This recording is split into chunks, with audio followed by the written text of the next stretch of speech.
Kenya is in the final days of a national election. An election that on the surface promises a new age of politics, with more women standing for positions than at any time in this country's history. I was born and raised here and have returned to investigate a worrying phenomenon that is accompanying the voting. An upsurge in violence and even murder of women candidates. Sasa saa hizi tunaeleza Betongoro mwenye peace hajapiga mtu hata hajakuwa. She just explained to me that she just wants peace and she wants the elections to run peacefully, especially for Elizabeth Ongoro, who she's campaigning for.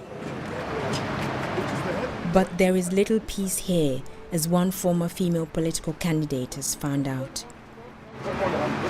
This is the funeral of Alice Ndutu, the first female aspirant to be murdered in Kenya. Alice was a single mother of 4 children. She had been a greatly loved figure in her community.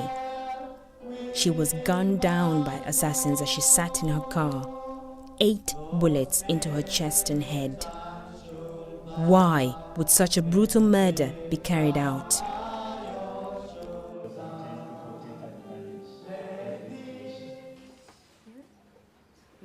Despite their grief, the family invited me into their home. This is the time the international community should come out and talk to our government. We have so many election observers from European Union. They should be here today to watch it and put it on record that one of us has actually been murdered in cold blood. So this is just intimidation for women to stop talking, to stop vying for elective posts. Flora Igoki was a friend of Alice. She is also another parliamentary candidate who has suffered from a vicious attack. Set upon by 5 men, she was beaten, her head shaven, and was forced to eat human excrement. You need to watch your back when you're doing this. Yeah, you have to be careful. Why do you say that? It's obvious.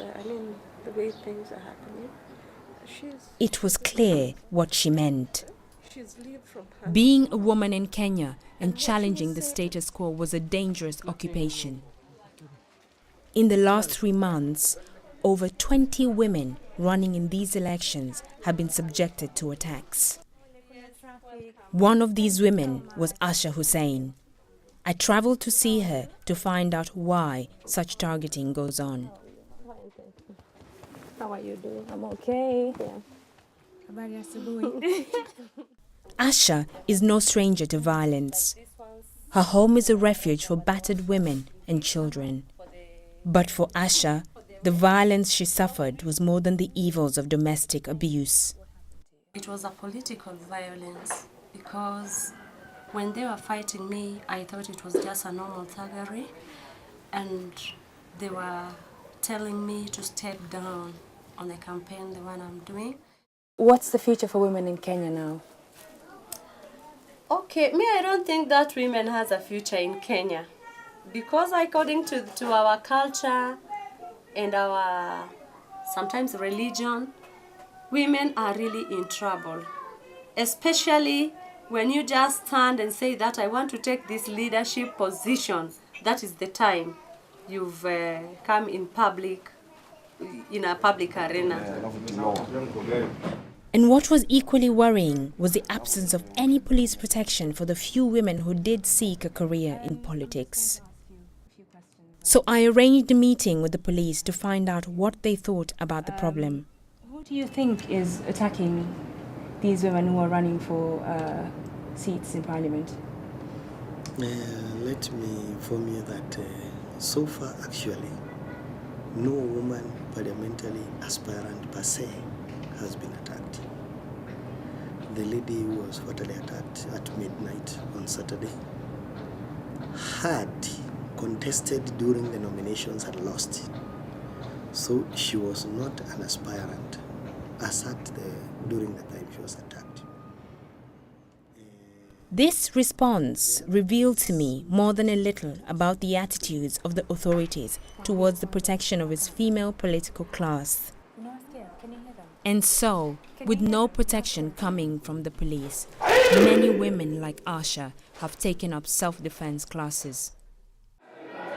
The political violence that's going on at the moment, why do you think men feel threatened by women in leadership and women in power? You know, people are socialized to think that one gender is more important or more superior than the other. So when you get women rising up and saying, hey, look here, I have the qualities of being a leader, then you have men feeling threatened because this woman is rising up to challenge the status quo.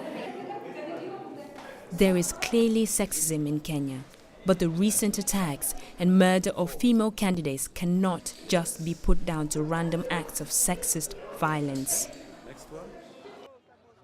The attacks, I was to be told, is disturbingly part of a wider and organized political response. We're on our way to the outskirts of Nairobi.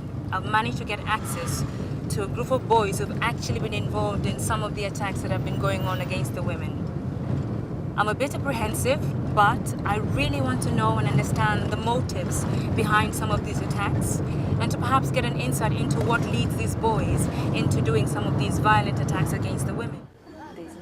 In a small shed, I met 3 boys who would attack women for as little as $20 US.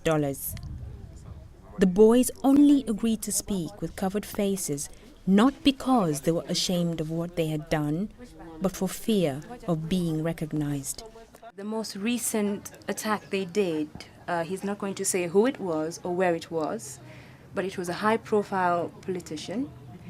It was at a rally, and they were given direction to attack that particular woman. What did you do exactly? Unaweza kunielezea mlifanya nini?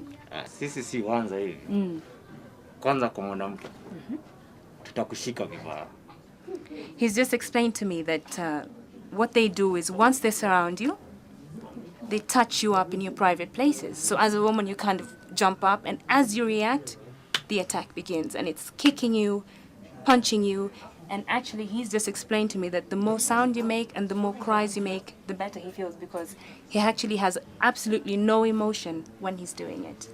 Who's behind this and who's telling you to do this? Huh? Is it politicians or is it rich people?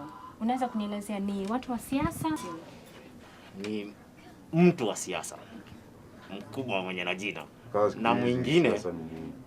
He just said and then just told me it is a politician, a high-profile politician who's made a name, and it's also a high-profile politician who is trying to make a name. I had returned to Kenya in the hope that I would experience democratic elections that gave greater voice and power to women. Sadly, as this investigation shows, I have found a country that is oppressing and attacking women who want to lead and bring change to Kenya. Cleopatra Mukula, More4 News, Nairobi.